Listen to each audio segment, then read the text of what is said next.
All right, let's look at the one-handed underhand matador. So quite simply put, if you remember from the underhand figure 8, you're doing 1 beat on each side. Your goal now is to do 2 beats on each side.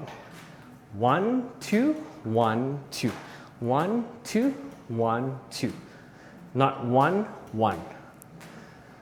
1, 2, 1, 2. 1, 2, 1, 2. 1, 2, 1, 2. For underhand, don't worry too much about your wrist position. Just get used to moving it twice on each side. As you get better, you can incorporate lunges into your exercise as well. So, like so.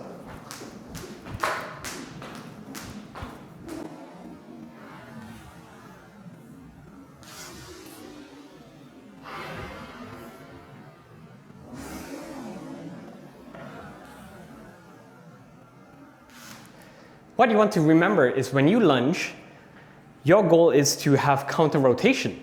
Because when you're walking, you're not walking with right foot forward, right hand forward. Right? You're not doing this. It's always the opposite. Left foot forward, right hand forward, or right shoulder forward.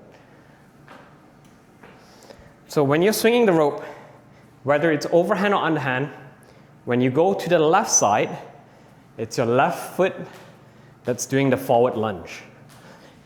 And then now, you see it's my right foot that's forward.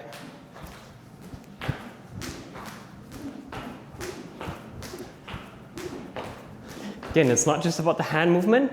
Make sure you're twisting your body as well.